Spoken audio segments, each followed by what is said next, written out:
أعوذ بالله من الشيطان الرجيم بسم الله الرحمن الرحيم اسمي عائشة عبد-العزيز طالبة بمدرسة الفرقان لتعليم اللغة العربية والدراسات الإسلامية أود أن أتلو إلى مسامعكم كلمة التربية وتبجيلا الحمد لله واحد الأحد المتفرد في فردانيته للذي هي أقوى المتفرد في فردانيته الذي لا تتم الصالحات إلا بنعمته القائل في كتاب الأشرف أعوذ بالله من الشيطان الرجيم إن هذا القرآن يهدي للتي هي أقوى ونصلي ونسلم على أفصح الناس نطقا وأحسن الناس خلقا نبينا محمد صلى الله عليه وسلم القائل في حديثه الشريف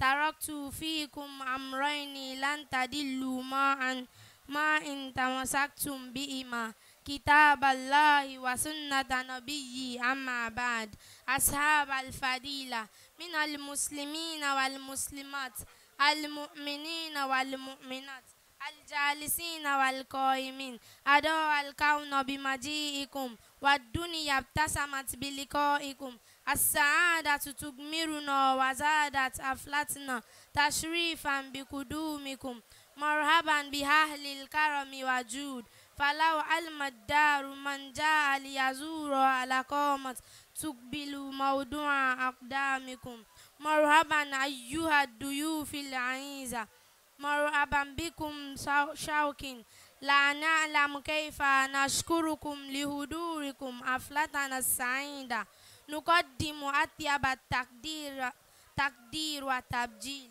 إلى صاحب الفضيلة مقيم على الحق خير من يقتدى فضيلة الإمام نور الدين الأشقر وفضيلة الشيخ عبد المجيد إمران أديوالي وإمام عبد الحكيم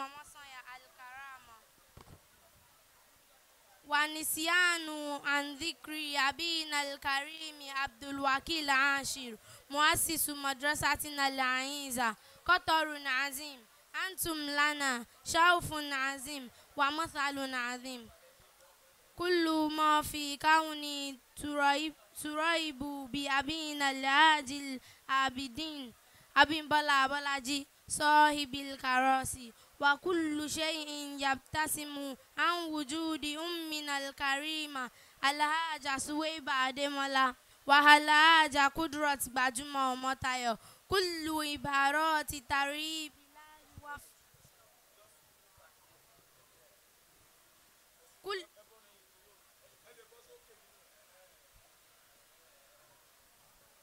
كل عبارات ترهيب لا يوفى ما نريد من الترهيب والتكريم نسأل الله العظيم أن يرهبكم لنا ويعينكم دائما مع أموركم ولولا من زين جدران آياتنا بعطر وزهور جميلة لنكونن من الجاهلين نعني أساتذتنا الأجلها بدءا من سماحة المدير فضيلة الأستاذ عبد-الرشيد جمعة وصاحب الحكمة البالغة فضيلة الأستاذ عبد الحكيم مصباح الدين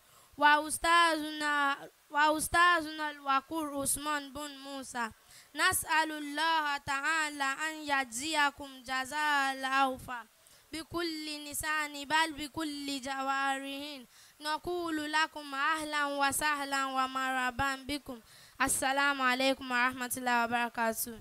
وعليكم السلام ورحمة الله وبركاته. The second speaker is going to translate what she has talked about in Arabic. Your translation in English, my sister. Assalamu alaikum wa rahmatullahi wa barakatuh. My name is Masturah Abdur-razaq. In the name of Allah, the Beneficent, the Merciful, all praises and adoration are due to the only God that has no partner in His oneness. No righteous deeds can be fulfilled except by the grace of Allah. It says in the glorious Quran, verily this Quran guides to that which is most just and right. We seek blessing upon the noble Prophet Muhammad sallallahu alaihi wasallam, the best of mankind in utterance with beautiful behavior. He says in one of his authentic hadiths, I have left you with two matters which will never lead you astray as long as you hold to them. As long as you hold on to them, the book of Allah and the sunnah of his prophet. Thereafter, our dear people of honor and high prestige, Muslim brothers and sisters, the true believers, our spiritual fathers of the day, our mothers of the day, the honorable chairman of the great occasion, our parents and well-wishers. Everywhere is lighting up with your arrival. The world smiles for meeting you, and we are astonished with your presence here today. And it is a genuine pleasure to our celebration, having people of very reputation amidst us. You are highly welcome to this great occasion. We don't know how to appreciate your presence for granting our request to witness our first WALIMOTUL Quran. May Allah subhanahu wa ta'ala reward you abundantly. Amen. We are overwhelmed with the presence of our spiritual fathers in Islam, our leaders and role models, in person of Fadilatul Iman Nuruddin Olashukwu and Fadilatul Iman Alhaji Abdul-Hakim Onosoya Alikaramo, our father Alhaji Abdul-Muhmin. We honor the presence of our dear guest lecturer, Sheikh Abdul-Majid Imran Adewale. May Allah spare your lives upon righteousness. Amen. Forgetting our lovely and wonderful father's name will be a great risk.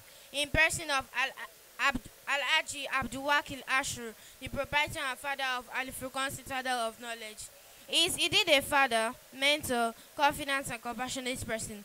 May your wealth and blessing continue to increase in abundance. Amen. We welcome our chairman of the occasion, Alhaji Abidin Abimbola, MD CEO, Integrated Indigo Limited. Thanks for honoring our invite. Everything here has been smiling because of the presence of our wonderful mothers of the day, Alhaja Suweibat Ademola, Director Al-Kitab School, and the chair lady of today's WALIMOTUL, Alhaja Kudurat Omotayo Gbajumo, MD CEO, T-Baby Cosmetics. May Allah reward you all abundantly. Amen. If not for those that beautify our lives with nice perfume and beautiful flowers of knowledge, we would have been among the ignorant. That is our wonderful teachers, starting from the principal, Ustaz Abdul-Rashid Juma, Ustaz Abdul-Hakim Musbaidin, and Ustaz Usman Musa. May Allah reward you all in abundance. Once again, we welcome you all to this great occasion. May you all return back to your destination in peace and not in pieces. Amen. Assalamu alaikum wa rahmatullahi wa barakatuh. Àwọn èèyàn dá wọn mọ̀ yẹn lóhùn sálámọ̀. Wa alaikum assalam wa rahmatullahi wa barakatuh. Ẹ wo gbogbo nǹkan tí wọ́n sọ ní Lárúbáwá àti èbó ṣé ń tú fún yín pẹ̀lú gbólóhùn kan. Ẹ jẹ́ mi ó gbọ́ tuma rẹ̀ ṣúgà.